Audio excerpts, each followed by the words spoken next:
ஒரு அழகான கிராமத்திற்கு வரும் ஒரு அழகான பெண் பேயாக மாறும் அமானுஷ கதை. யாருமா நீ? இந்த ஊருக்கு புதுசாக வந்திருக்கியா?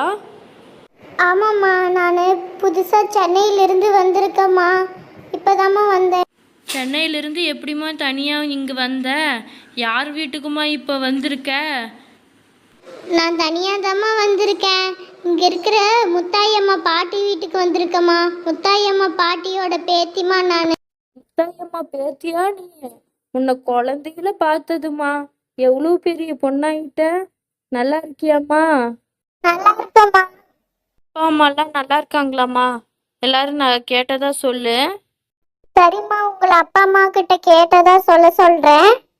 பாட்டி ஊருக்கு இப்போதாம்மா நீ முறையாக வர? ஆமாம்மா, இதனால எங்கள் அப்பா ஊருக்கு விடவே இல்லை. இப்போதான் முறையாக நான் இந்த ஊருக்கே வரேம்மா. சரி, கவலைப்படாதம்மா. இதுக்கெல்லாம் யாராவது கவலைப்படுவாங்களா? பார்த்து பத்திரமா இருமா. நான் போய்கிட்டு வரேம்மா. நான் வீட்டுக்கு போயிட்டு வரேன். இதுக்கெல்லாம் கவலைப்படாத. ஊரெல்லாம் நல்லா சுற்றிப்பாரு. பார்த்து பத்திரமா இருந்துக்கோம்மா. நான் போயிட்டு வரேன். அம்மா, ஒரு நிமிஷம் நில்லுங்களே. இந்த ஊரில் எங்கே போய் சுற்றி பார்க்கணும், சுற்றி பார்க்கக்கூடாதுன்னு அதை பற்றி கொஞ்சம் சொல்லிட்டு போங்களே. எங்கே சூப்பரான இடம் சுற்றி பார்க்க இருக்குது, நல்ல நல்ல இடங்க எங்கே இருக்குதுன்னு எனக்கு கொஞ்சம் சொல்லிட்டு போங்களே அம்மா.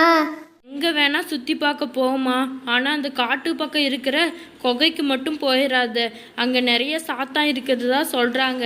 அங்கே போகிற மனுஷங்க யாரும் திரும்பியே வரதில்லை. நீ அந்த பக்கம் மட்டும் போயிடாத. நம்ம ஊரில் பொருட்காட்சி இருக்குது, பூங்கா இருக்குது. அங்கெல்லாம் போய் சுற்றிப்பாரு. நிறைய அருவிங்க கூட இருக்குது. நம்ம ஊரில் முத்தாளம் அப்படின்ற ஒரு அருவி இருக்குது. அங்கே கூட போய் சுற்றிப்பாரு. நம்ம ஊரில் பார்க்க வேண்டிய நிறைய இடங்கள் நிறைய இருக்குது. அங்கெல்லாம் போய் சுற்றிப்பாரு. எங்கள் வீட்டுக்கு கூட நீ வா, நல்லா இருந்துட்டு போ. ஆனால் அந்த காட்டு பக்கம் இருக்கிற குகைக்கு மட்டும் போயிடாதம்மா. நான் இத்தனை டைம் சொல்கிறேன், நீ பார்க்க போயிடாத, சரியா? நிறைய இடங்கள் பார்க்க வேண்டியது இருக்கு, அங்கே போ. ஆனால் அந்த குகைக்கு மட்டும் மறந்து கூட போயிடாதம்மா. சரிம்மா, அந்த குகை பக்கம் மட்டும் நான் போக மாட்டேன். நீங்கள் பார்த்து பத்திரமா இருந்துக்கோ. அந்த கிராமத்து பெண் சொல்வதை கேட்காமல் அந்த நகர பெண் ஏன் காட்டிற்கு சென்றாள்? எதற்காக சென்று அந்த கல்லின் மீது உட்கார்ந்து யோசித்தாள். அந்த பூதம் ஏன் அவளை நோக்கி வர வேண்டும்? ஏன் அதற்கு அவளை பார்த்து கோபம் வந்து அவள் பின்னே செல்ல வேண்டும்? ஏன் அவள் காட்டிற்கு சென்றாள்? எதற்கு சென்றாள்? இதையெல்லாம் தெரிந்து கொள்ள வேண்டும் என்றால் பார்ட் 2 பாருங்கள்.